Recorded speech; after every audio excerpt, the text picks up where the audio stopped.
नमस्कार मित्रांनो, नर्सिंग एक ईश्वर सेवा मी आरोग्यदूत चॅनलमध्ये मी अक्षय तुम्हा सर्वांचं मनापासून स्वागत करते। मित्रांनो, तुम्ही जर माझ्या चॅनलवर नवीन आले असाल तर चॅनलला सबस्क्राईब करा, व्हिडिओला लाईक करा आणि शेअर करायला विसरू नका। तर आजच्या व्हिडिओमध्ये आपण बघणार osteoporosis GNM second year MSN मधला इम्पॉर्टंट क्वेश्चन। तर बघूया आपण व्याख्या बघूया याची। हाड पातळ जाडीला कमी होते त्यास ऑस्टिओपोरोसिस म्हणतात। ऑस्टिओपोरोसिस म्हणजे काय, तर हाड जे आहे ते पातळ किंवा जाडीला कमी होते त्यास ऑस्टिओपोरोसिस म्हणतात। तर ह्या ऑस्टिओपोरोसिसची कारणे कोणती असतील, तर हा परिणाम केवळ कॅल्शियमच्या कमतरतेमुळे होत नाही, तर त्याचबरोबर आवश्यक असणाऱ्या प्रथिनांच्या कमतरतेमुळे हा होतो। त्यानंतर म्हणजे कॅल्शियमच्या कमतरतेमुळे होत नसून हा आवश्यक असणाऱ्या प्रथिनांच्या कमतरतेमुळे होतो। तर अशा प्रकारची हाडे सर्वसाधारणपणे वयस्कर लोकांमध्ये व बिछाना खिळून असलेल्या लोकांमध्ये आढळतात। हे कुणामध्ये आढळतं, तर वयस्कर लोकांमध्ये बिछाण्याला खिळून असलेल्या रोगांमध्ये हा प्रकार आढळतो। ऑस्टिओपोरोसिस हे कॉर्टिझन थेरपी दीर्घकाळ दिल्याने होण्याची शक्यता असते। ऑस्टिओपोरोसिस हे कॉर्टिझन थेरपी जे आहे ते दीर्घकाळ दिल्यानेही होण्याची शक्यता जास्त असते। त्यानंतर ह्याची चिन्ह लक्षणं कोणती आहेत ऑस्टिओपोरोसिसची, यामुळे पाठीत खूप दुखतं, ठीक आहे, पाय खूप दुखतात। त्याच्यानंतर क्षकिरण तपासणी केली असता पाठीच्या कानाचे मणके खूप बारीक व पातळ झालेले असतात। जेव्हा आपण क्षकिरण म्हणजे एक्सरे जेव्हा काढतो तेव्हा त्याच्या मणके आहेत कानाचे ते खूप बारीक आणि पातळ झालेले असतात। ही चिन्ह लक्षणं आहेत। त्यानंतर आपण ह्याची परिचर्या कशी करायची आहे, तर अशा रोग्यांना जास्त काळ बिछाना झोपून राहून देऊ नये। व्यायामामुळे किंवा एक्सरसाइजमुळे हाडे काय होतात, बलकट होतात।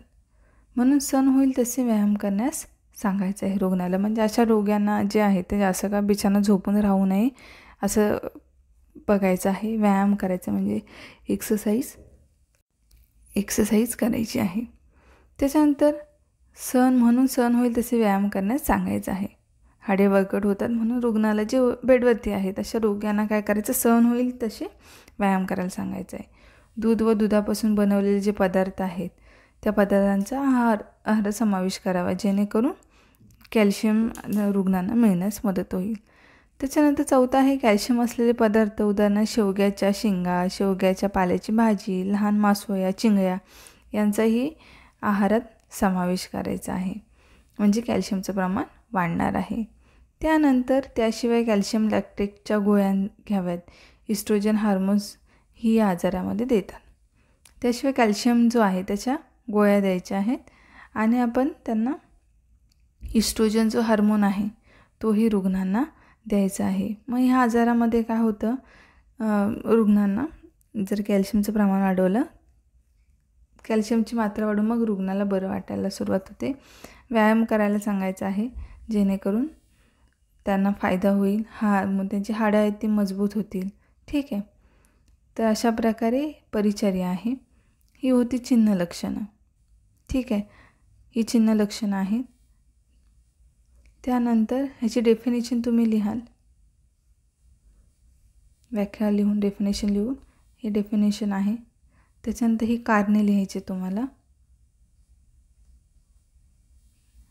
कारणे लिहा आणि 5 मार्काला हा प्रश्न विचारला जातो ऑस्टिओपोरोसिस मेडिकल सर्जिकल नर्सिंगमध्ये। तर तुम्हाला तो लिहायचा आहे, ऑलरेडी विचारला गेलेला आहे। आता बऱ्याचदा कसं होतं, इम्पॉर्टंट कुणाचं तरी कमेंट होती की इम्पॉर्टंट क्वेश्चन सांगा।